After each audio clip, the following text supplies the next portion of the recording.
This is a Stobie pole, one of the most quintessentially South Australian inventions. Born, as all good inventions are, out of necessity almost exactly 100 years ago. Now I know what you're thinking, it's just a utility or electricity pole. But such a statement belies the reason a state can be defined by a simple construction of steel and concrete. Because cities are more often than not defined by their infrastructure, the everyday interactions that people have with the world around them, defines how we seek to build cities. South Australia, like all states, has all manner of things that can define it to any one person. Many physical, many comical, many plain weird. But few claim such a striking, permanent feature on the landscape as the Stobie pole. It may seem innocuous, just another piece of infrastructure as critical to life as railways, roads, sewage and water systems. Indeed, in their own way, each of these systems is unique state by state. But the Stobie is so uniquely South Australian, I think it's worthy of its own video. Because if you're from Adelaide, the Stobie is a fact of life, a permanent fixture on the streetscape of Adelaide's suburbia, and a reminder of our industrial heritage. But if you're from interstate or overseas, then it might seem odd, bizarre. Indeed, they are different from the pylons and poles that power our suburbs across the nation. But it's likely it doesn't seem that bizarre. I mean, it's a utility pole. It's something that everyday people rarely think about. If I had to ask you, you'd probably consider it ugly, maybe garish. We can be thankful that Adelaide has such an extensive tree canopy, because otherwise they would be a lot more visible on the skyline, as indeed they tend to be in some of the western suburbs.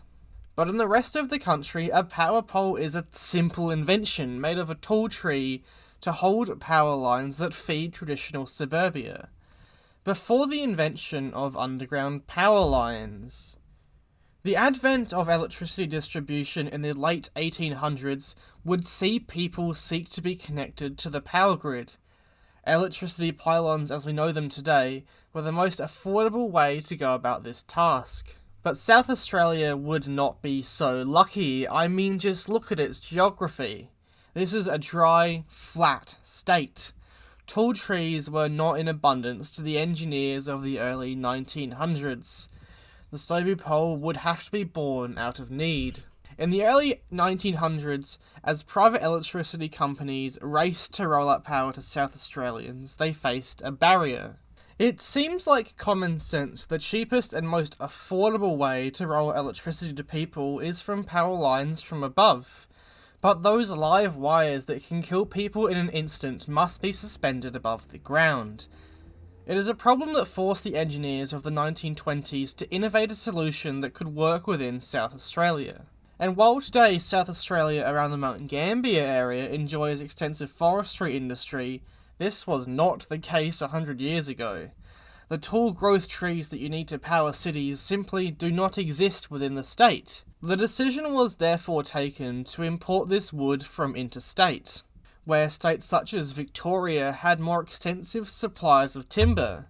But this was expensive, and in addition, a much larger factor, is the state had a much maligned termite problem. These wooden power poles would be eaten alive by the state's termites. Clearly this wasn't acceptable, and it would fall to an incredibly smart engineer by the name of James Sherrill Stobie, who would patent the design in 1924 for the Stobie. But for a bit of a side note here, it is worth mentioning, of course, there are other types of power poles, specifically ones made of steel. Some of them even survive to this day, especially the ones that used to carry tram wires around Adelaide before they were ripped up in the 1950s. They provide a bit of a window into an alternate version of the state where the Stobie just wasn't invented. Now, a typical Stobie consists of two perpendicular lengths of steel channel held apart by bolts, and the space between is filled with concrete. A bold but admittedly industrial design. It is hard to think of two elements of construction that wear harder than steel and concrete. Indeed, they are the very foundational materials on which modern society is built. South Australian power networks estimate they will last upwards of 100 years, and some of the original ones are still in service today. It's quite impressive, and SAPN still manufactures them by their hundreds today at their SA Power Network shops in Angle Park, just off Grand Junction Road in Adelaide's north. It's quite far away, so I can't be bothered filming it for this video, but they manufacture them to add to the roughly 650,000 that already exist across the state. And that's not even to mention the design is relatively environmentally friendly, as far as power poles go at least. Their long-lasting design means they don't have to be replaced for a very long time, and it doesn't require the mass cutting down of trees or the use of that land to farm timber. It is probably relatively minor, but the embodied carbon from the Stobie pole has probably saved the state millions of tons of prevented carbon emissions over the century. But when talking about the design of the pole itself, I don't think anyone has remarked it's truly beautiful, but I don't think anyone would say that's where its brilliance lies. Because Stobies transmit power to hundreds of thousands of South Australians, whether that be in old or post-war suburbia, small or large regional towns alike, and every single farm and rural community in the state. They come in all shapes and sizes, from serving little streets to high voltage transmission wires, and although they've been replaced from the lateral over time, they still stand strong on the regional landscape. The design is truly genius in their ability to last for generations. There is scarcely a threat that can disrupt a Stobie pole. It would be perhaps optimistic to say they are indestructible in any way, but they are definitely stronger than other types of power poles, and they are more resilient to crashes. Stories of motorists driving into them are quite common, and they have unfortunately resulted in some fatalities over the years. But that is not to say they aren't strong, because really they are, and they are impressively durable for what is a power pole. And additionally, on a related note, just note their resistance to bushfires. They aren't flammable, they can withstand almost anything. They are incredibly important to regional South Australians in being resilient from natural disasters. But, of course, it's not just a power pole, it's so much more in a way that just reflects the state. Stobies might be home for television cables, street lights, bike directions, but also, weirdly, bus stops. I think my favourite example of a Stobie in the entire state is in Adelaide's inner northeast.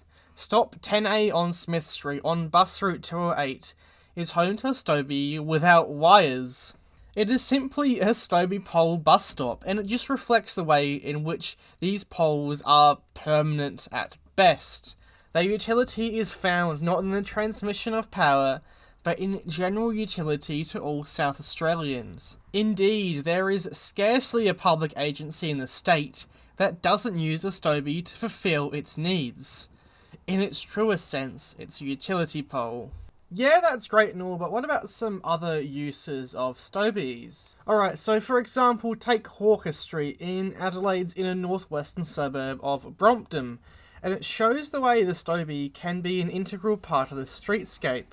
Here the Stobies have been painted up, with art that's Indigenous inspired, reflects the local streetscape, and provides a way for the community to express themselves. Brompton is pretty industrial, surrounded by active factories even today. It's a suburb unlikely to be described as pretty. But these decorated Stobies paint a picture of a community that is welcome, safe, and inclusive. And that's not even to mention that some primary schools will often paint the Stobies outside. I think it just reflects the way in which Stobies are such an integral part of the landscape. Because, by accidental design, they provide a canvas for people to paint on. It is possible to paint on power poles interstate, but any research I do suggests it's rarer than South Australia. It's my opinion that this is largely because it's just easier to paint steel and concrete. And not to mention the Stobie gives a large, flat panel to decorate compared to the cylindrical poles found interstate. They may not be beautiful, they may even clutter the skyline, but hidden amongst Adelaide's tree canopy is one of our most valuable inventions. It provides a warm feeling among South Australians. Cross the border to interstate and utility poles appear wonky, unsightly, and not held together in the same way. It does not give the same finesse the Stobie brings to the streetscape. That doesn't mean we aren't hiding them, or we're proud of them really. Recent developments around Adelaide about brightening streetscapes have always buried power poles, because, quite simply, Stobies aren't nice to be around. This has been seen from McGill Road to Henley Beach, where power lines have been buried underground to make the streetscape nicer. But that doesn't mean we still can't be proud of the poles that dominate our skyline. Whether you love them or loathe them, the Stobie will always be a classic element of any landscape in South Australia. In fact, it's often how you can quickly identify if any photo was indeed taken in the state. So pour one out for one of our weirdest inventions of the 20th century, amongst some pretty stiff competition, and its amazing inventor, James, because it's the construction of steel and concrete that, as much as any Mole's balls, is truly South Australian. Thanks for watching the video. I'm glad to be back making videos at last, and I can tell you there are more on the way soon, hopefully. I hope you enjoyed this 12-minute video about a power pole of all things, and you'll stick around to see what else I've got in store. So, thanks.